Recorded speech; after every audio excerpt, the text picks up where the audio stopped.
গ্রামে সবুজে ঘেরা সন্ধে গাছে লুকিয়েছিল সোনার মতন জ্ঞান। যেটা সবাই ভাবে সাধারণ ফল, সেটাই হলো আগামীকালের সফলতার রাস্তা।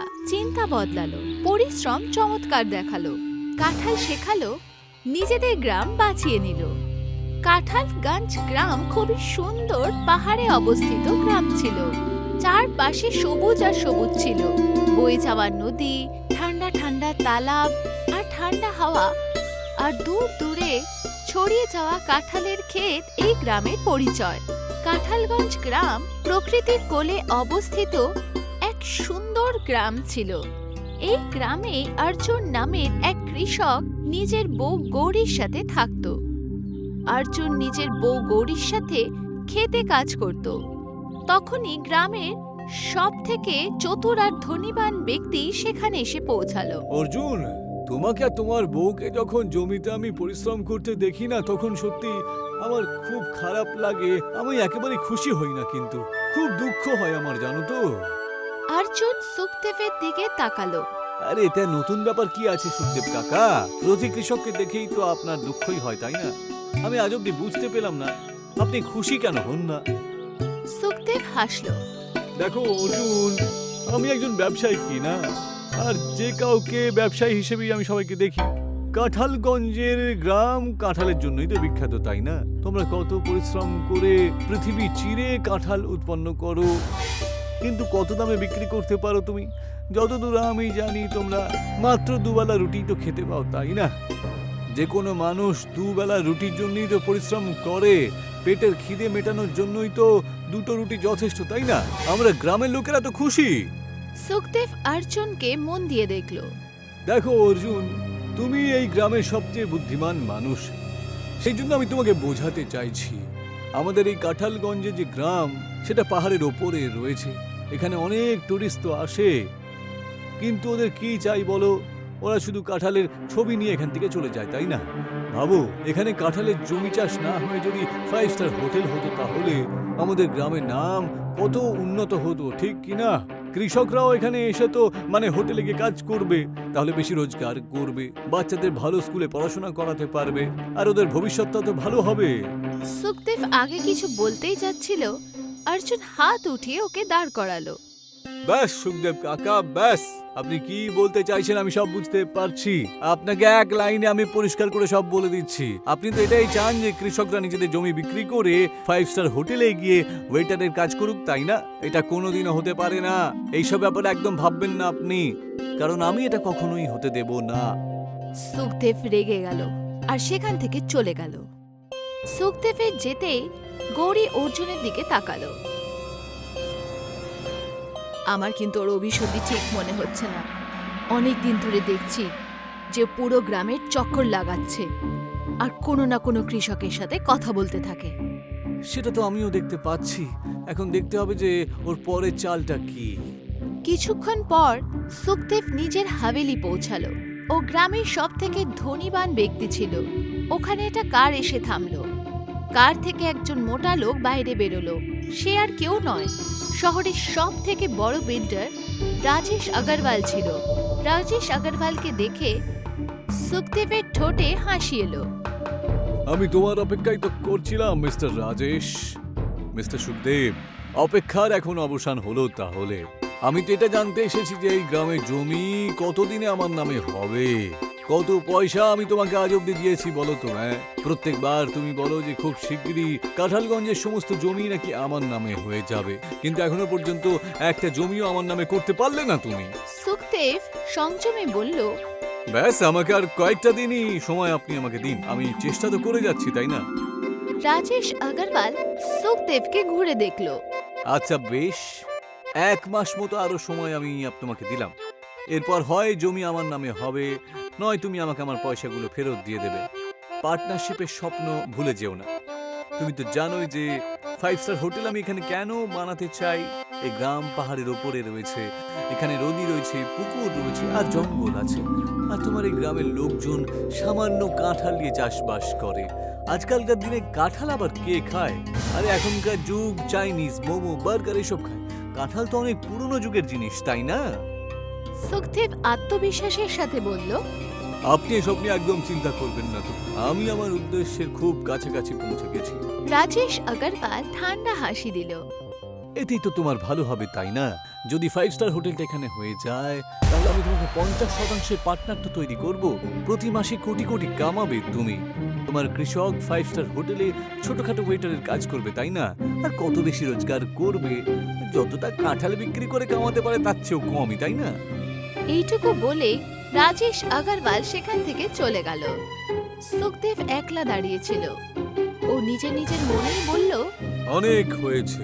ভেবেছিলাম অর্জুন আমার কথা শুনে সবকিছু বুঝে যাবে, তাহলে গ্রামের লোকেদেরকেও সহজ আমি বোঝাতে পারতাম আর কি। কিন্তু এখন তো মনে হচ্ছে যে এই কাজটা আমাকে একাই করতে হবে। অর্জুনকে আমি পরে না হয় দেখে নেব। পরের দিন সুখদেব পুরো গ্রামে জায়গা ঘুরতে লাগলো ও লোকেদের বিভ্রান্ত করার জন্য আরো পক্ষে করার জন্য চেষ্টা করলো। তখনই বলরাম নামের এক ব্যক্তি সুখদেবকে বলল, এই যে সুখদেব, আমরা হয় শুধুমাত্র অর্জুনের কথা শুনি বা গ্রামের প্রধানের। যদি প্রধান মশাই বলেন যে আমাদের কাঁঠাল চাষ করা ছেড়ে দেওয়া উচিত, তাহলে আমার কথা বিশ্বাস হয়ে যাবে যে তোমার কথা একেবারেই সত্যি বুঝেছো। বলরামের কথা শুনে সুখদেব কোনো দেরি না করে সোজা গ্রামের মুখিয়ার ঘরে চলে গেল। সুখদেব মুখিয়াকে বলল, প্রধান মশাই, আমি গ্রামকে একেবারে উন্নতির রাস্তায় নিয়ে যেতে চাইছি, সেই জন্য আপনার সাহায্য তো লাগবেই। আরে তুমি কি বলতে চাইছো সুখদেব? আসলে প্রধান মশাই, আমার এক বন্ধু আছে যে শহরে থাকে, যার নাম হলো রাজেশ। ও খুব পুরনো একজন বিল্ডার। ওর নজর আমাদের এই সুন্দর গ্রামের উপরে অনেকদিন থেকেই রয়েছে। এখানে একটা 5 স্টার হোটেল খুলতে চায় নাকি ও। কিন্তু 5 স্টার হোটেল করার জন্য তো কৃষকদেরকে বোঝাতে হবে যে ওরা নিজেদের জমি ওই বিল্ডারকে বেচে দিক। এটা শুনে মুখিয়া চমকে গেল। আরে তুমি আবার পাগল টাগল হয়ে গেলে না তো? গ্রামের লোকেরা যদি জমি বিক্রি করে দেয় তাহলে কি করবে বলো তো? সুখদেবের চেহারায় হাসি এলো। প্রধান মশাই, এটাই তো আসল ব্যাপার যেটা বোঝাতে চাইছি। একবার ভেবে দেখুন, কাঁঠালের জমিটার কি রয়েছে বলুন তো? গ্রামের কৃষক দিনরাত পরিশ্রম করে, তারপরে কাঁঠাল চাষ করে অনেক কম পয়সায় রোজগার করে। যদি এখানে 5 স্টার হোটেল হয়ে যায় তাহলে আমাদের গ্রামের সমস্ত কৃষকেরা ভালো চাকরিও পেয়ে যাবে। এত পয়সা আসবে যে পুরো গ্রাম একেবারে বড়লোক হয়ে যাবে। গ্রামের মুখিয়া কিছুক্ষণ গভীর চিন্তায় ডুবে গেল। তা তুমি গ্রামের লোকেদের ভালোর জন্যই বলছো, বুঝতে পারছি। তবে ঠিক আছে, গ্রামের লোকেদেরকে বোঝানোর আমি একটু চেষ্টা করব। আমার বিশ্বাস রয়েছে যে ওরা আমার কথা শুনবে বই কি। পরের দিন মুখিয়া সুখদেবের সাথে গ্রামের লোকেদের বোঝাতে শুরু করলো। কিছুদিনের মধ্যেই অধিকতর গ্রামের লোকেরা মুখিয়ার কথায় সহমত হয়ে গেল। এটা দেখে সুখদেব রাজেশকে ডেকে নিল। রাজেশ সুখদেবের কাছে পৌঁছালো। কি হলো সুখদেব? খুব দরকারি মিটিং আমি ছিলাম, তোমার একটা কলে আমি দৌড়ে চলে এলাম। তোমার স্বপ্ন পূরণ হয়েছে। সমস্ত গ্রামবাসী লোকেরা জমি তোমার নামে করার জন্য একেবারে প্রস্তুত। সেই জন্য তোমার এখানে থাকাটা এখন খুব দরকারি, যতক্ষণ না সমস্ত জমি তোমার নামে হয়ে যাচ্ছে। রাজেশের চেহারায় হাসি এলো। যদি এমনটাই হয় তাহলে তুমি ভাবো আমি শহরকে ভুলে গেলাম। পরের দিন গ্রামের মুখিয়া অনেক কৃষকের সাথে সুখদেবের বাড়ি পৌঁছালো। সুখদেব, সবার আগে আমার জমি রাজেশের নামে করব। আমি আমার গ্রামের উন্নতির জন্য সবার প্রথমেই থাকতে চাই। মুখিয়া নিজের জমি রাজেশের নামে করে দিল। এক এক করে সব গ্রামের কৃষকেরা নিজেদের জমি রাজেশের নামে করতে লাগলো। রাজেশ ওদের সবাইকে তাদের জমির খুব অল্প টাকা দিল। হতে পারে এর মূল্য তোমাদের কম লাগতে পারে, কিন্তু বিশ্বাস করো, যখন 5 স্টার হোটেল এখানে রেডিটা হবে না, তখন ওখানেই তোমাদেরকে সবাইকে চাকরি দেবো আর রোজগারও পাবে তোমরা। এটা শুনে সব গ্রামের লোকেরা খুশি হয়ে গেল আর সেখান থেকে চলে গেল। পরের দিন কিছু বেঁচে থাকা গ্রামের লোকেরা নিজেদের জমির কাগজ নিয়ে সুখদেবের ঘরে যেতেই যাচ্ছিল, তখন অর্জুন নিজের বউ গৌরীর সাথে সেখানে পৌঁছালো। গ্রামবাসীরা, এ কিরকম মূর্খতামি তোমরা করছো? নিজেদের জমি বিল্ডারের নামে তোমরা কেন করে দিচ্ছ? এই সুন্দর গ্রামটাকে তোমরা একেবারে শেষ করে ফেলছো। সেই সময় গ্রামের মুখিয়া সেখানে এলো। অর্জুন, গ্রামের উন্নতির রাস্তায় তুমি বাধা দিও না তো। সুখদেবের ব্যাপারে আমি সব জানতে পেরেছি, কথা বুঝেছি। আমরা পরিশ্রম করে কাঁঠাল চাষ করি, কিন্তু খুব কম দামে পাই, তাই না? আরে যখন 5 স্টার হোটেল এখানে হবে, তখন এই গ্রামবাসীর লোকজন ভালো জামা কাপড় পরে ওখানে গিয়ে কাজ করবে, তাই না? আর তারপর ভালো মাইনেও তো পাবে, ঠিক কি না? অর্জুন রেগে গেল। ওহো প্রধানমশাই, চাকরি করে কেউ কখনো বড়লোক হয়েছে বলুন তো? একবার ভেবে দেখুন, আজকে আপনারা সবাই নিজেদের জমির তো মালিক, কিন্তু যখন সমস্ত জমি বিক্রি করে দেবেন না, তখন অন্যের ইশারায় কাজ করতে হবে এমন শ্রমিক হয়ে যাবেন আপনারা তখন। আর শ্রমিক কখনো বড়লোক হতে পারে না। ব্যাস। তখনই সেখানে সুখদেব এসে পৌঁছালো। এই যে গ্রামবাসীরা, ওর কথা শুনে তোমরা নেচো না তো, ও তোমাদেরকে ঘুরিয়ে দেবে কিন্তু, হ্যাঁ? আর তোমাদের উন্নতির পথের বাধা হয়ে দাঁড়াচ্ছে ও। গ্রামের লোকেরা সুখদেবের কথায় চলে এলো আর নিজের নিজের জমি রাজেশের নামে করে দিল। অর্জুন অনেক বোঝানোর চেষ্টা করলো, কিন্তু ওর কথা কেউ শুনল না। পুরো গ্রামে শুধু অর্জুনের জমিই ছিল যেটা একমাত্র বেঁচে ছিল। সুখদেব আর গ্রামের মুখিয়া বেঁচে যাওয়া গ্রামের লোকেদের নিয়ে সুখদেবের বাড়িতে পৌঁছালো। বাকি গ্রামের লোকেরাও নিজের নিজের জমি রাজেশের নামে করে নিজেদের বাড়ি ফেরত গেল। কিছুদিন এইভাবেই কেটে গেল। একদিন রাজেশ সুখদেবকে গম্ভীর স্বরে বলল, এখন শুধু একটা জমি তো বেঁচে রয়েছে, সেটা হলো অর্জুনের। যে করেই হোক ওর জমিটাও আমার নামে করতেই হবে। এটা শুনে মুখিয়া চমকে গেল। আরে ছাড়ুন না, ওই একটা জমি যদিও বিক্রি না করে তাতে কি যায় আসে, হ্যাঁ? রাজেশ রেগেই গিয়ে সুখদেবের দিকে তাকালো। তুমি 1 নম্বরের বোকা মানুষ সুখদেব। অর্জুনের জমিটাই তো সবচেয়ে বেশি প্রয়োজনীয়। ওর জমির সামনে দিয়েই তো নদীটা বয়ে চলেছে। ওই জমি ছাড়া 5 স্টার হোটেল হতেই পারে না। যতক্ষণ না অর্জুনের জমিটা আমার নামে হয়ে যাচ্ছে, ততক্ষণ এই কাজ কখনোই সম্পূর্ণ হবে না। সুখদেব গভীর চিন্তায় ডুবে গেল। তাহলে তো অর্জুনের সাথে কথা আমাকে বলতেই হবে। এমনিতেই কালকে প্রধানমশাইয়ের সাথে দেখা হয়েছিল আর জিজ্ঞাসা করছিল 5 স্টার হোটেলের কাজ কবে থেকে শুরু হবে। গ্রামের লোকজন আমাকে বারবার জিজ্ঞাসা করছে বটে। সবাই অপেক্ষায় রয়েছে যে কবে কাজ শুরু হবে আর কবে ওরা রোজগার পাবে। রাজেশের চেহারা কঠোর হয়ে গেল। আরে তুমি কি মনে করো, হ্যাঁ? আমি সত্যি সত্যি গরিব ভিখারিগুলোকে আমার 5 স্টার হোটেলে কাজ দেব, হ্যাঁ? এটা শুনে সুখদেব চমকে গেল। আরে কিন্তু তুমি তো বলেছিলে বলা আর করা দুটো পার্থক্য আছে কি না? লোকেদেরকে স্বপ্ন দেখানোটা তো বিজনেসের একটা অংশ। যে কোনো গ্রামবাসীদেরকে আমি আমার আশেপাশে ঘুরতেই দেব না, ঠিক আছে? তোমার কোনো অসুবিধা নেই তো? সুখদেব রুক্ষভাবে বলল, পার্টনারশিপের সাথে আমার শুধু সম্পর্ক রয়েছে। গ্রামের লোকেরা যা করে করুক। সুখদেব আর রাজেশ এটা জানতো না যে গ্রামের মুখিয়া যে কোনো কাজে সেখানে এসেছিল ওদের সব কথাবার্তা শুনে নিয়েছিল। মুখিয়া এই সব শুনে গভীর ধাক্কা লাগলো। এ আমি কি করে ফেললাম? আমি তো আমার গ্রামকে ধ্বংসের পথে ঠেলে দিলাম। মুখিয়া তৎক্ষণাৎ অর্জুনের বাড়ি পৌঁছালো। তুমি ঠিকই বলেছিলে অর্জুন, আমি অনেক বড় ভুল করে ফেলেছি। সুখদেব আর ওই বিল্ডার মিলে আমাদের সবাইকে বোকা বানিয়ে ফেলেছে, জানো তো? এইটুকু বলেই মুখিয়া সব ঘটনা অর্জুনকে বলে দিল। সেই সময় সুখদেব আর রাজেশ সেখানে পৌঁছালো। সুখদেব নির্লজ্জের মতন হাসলো। ভালোই হলো, সব সত্যি তোমরা জানতে পেরেই গেছো। এখন তুমি নিজে গ্রামের লোকেদেরকে বলবে যে ওরা কেউ কোনো কাজ পাবে না। রাজেশ অর্জুনের দিকে তাকালো। দেখো অর্জুন, তুমি গ্রামের সবচেয়ে বেশি বুদ্ধিমান ছেলে। তোমার জমি আমি কিনতে চাই, আর সবচেয়ে বেশি দাম তোমাকে আমি দেব। একেবারেই অসম্ভব, আমি আমার জমি বিক্রি করব না। যা করার আপনি করুন। এটা শুনতেই রাজেশ রেগে গেল। দেখো, তুমি যদি তোমার জমি আমার নামে না করে দাও, তাহলে তোমাদের গ্রামের সমস্ত লোকজনকে আমি কিন্তু জেলের ঘানি টানাবো বলে রাখলুম, হ্যাঁ? অর্জুন চমকে গেল। তার মানে কি বলতে চাইছেন আপনি? রাজেশ ঠান্ডা স্বরে বলল, পুরো গ্রামবাসীদের বিরুদ্ধে একটা মিথ্যে প্রচার করব। কোর্টে আমি প্রমাণ করে দেব যে গ্রামের লোকেরা আমাকে ঠকিয়েছে, কম দামে জমি বিক্রি করেছে, আর তোমার জমিটা বিক্রি করতে আমাকে বারণ করছে। তোমার জমি ছাড়া তোমার 5 স্টার হোটেল হতেই পারবে না।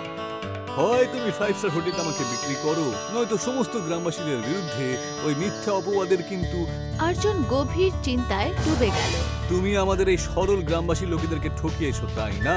ওরা তোমার এই চাল কখনোই বুঝতে পারেনি, কিন্তু যে পয়সা তুমি ওদেরকে দিয়েছো না, সেই পয়সা আমি তোমাকে ফিরিয়ে দেব। সবার জমির কাগজপত্র তোমাকে এক্ষুনি ফিরিয়ে দিতে হবে, ব্যাস। রাজেশ জোরে জোরে হাসল। তুমি নিজেকে অনেক বড় বিজনেসম্যান মনে করো, হ্যাঁ? ঠিক আছে, আমি তোমাকে 2 মাস দিচ্ছি। এই কাঁঠাল নিয়ে তুমি এত পয়সা রোজগার করতে পারবে তো যে গ্রামের লোকেদের জমি ছাড়াতে পারবে, নয়তো জেলে যাওয়ার জন্য প্রস্তুত থাকতে হবে তোমাকে। এইটুকু বলেই রাজেশ আর সুখদেব সেখান থেকে চলে গেল। মুখিয়া ঘাবড়ে গিয়ে অর্জুনের দিকে তাকালো। এখন কি হবে অর্জুন? অর্জুন শান্ত স্বরে বলল, চিন্তা করবেন না, কোনো না কোনো রাস্তা তো বেরিয়ে আসবেই। মুখিয়া সেখান থেকে চলে গেল। তোমার কাছে জমি বিক্রি করা ছাড়া আর কোনো উপায় নেই। ওনারা তো তোমার কোনো কথা শুনলো না। তুমি ওদের জন্য নিজের জীবন কেন ক্ষতি করছো? ওই বিল্ডার কিন্তু খুবই বিপজ্জনক। যদি প্রাণ বেঁচে যায় তাহলে আমরা আরো ক্ষেত কিনতে পারবো। না, গ্রামের লোকেরা আমার কথা হয়তো শোনেনি ঠিকই, কিন্তু তার মানে তো এই নয় যে আমি ওদের খারাপ সময়ে সঙ্গ ছেড়ে দেব। একবার ভাবো গৌরী, এই গ্রামটা যদি না থাকে তাহলে গ্রামের লোকজন এখন কোথায় যাবে? এইটুকু বলেই অর্জুন সেখান থেকে চলে গেল। অর্জুন খুবই চিন্তায় পড়ে গেল। ওর গ্রাম, ওর পরিবার, ওর সম্মান সবকিছু গ্রামের সাথে জোড়া ছিল। উদাস মনে অর্জুন জঙ্গলের দিকে চলে গেল।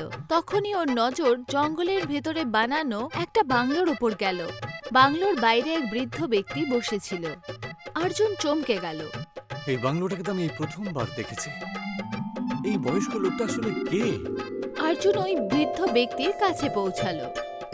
জঙ্গলের এই অংশে তো কেউ কখনো আসে না বাবা যুবক, কিন্তু আপনি কে বলুন তো? আমার নাম কৈলাস, কাঁঠালগঞ্জের গ্রামেই তো আমি থাকি। এটা শুনে অর্জুন চমকে গেল। এটা কি করে হতে পারে? কাঁঠালগঞ্জে তো আমিও থাকি, তাই না? কিন্তু আমি কখনো আপনাকে গ্রামে দেখিনি। কৈলাস হাসলো। আমিও তো ওই গ্রামেরই ছিলাম, তারপরে শহরে চলে যাই আর কি। অনেক পয়সা রোজগার করি, তারপর নিজের পরিবারের সাথে লন্ডনে বাস করতে থাকি। কিন্তু বৃদ্ধ বয়সে গ্রামের কথা খুব মনে পড়ে, তাই এখানে আবার চলে এসেছি।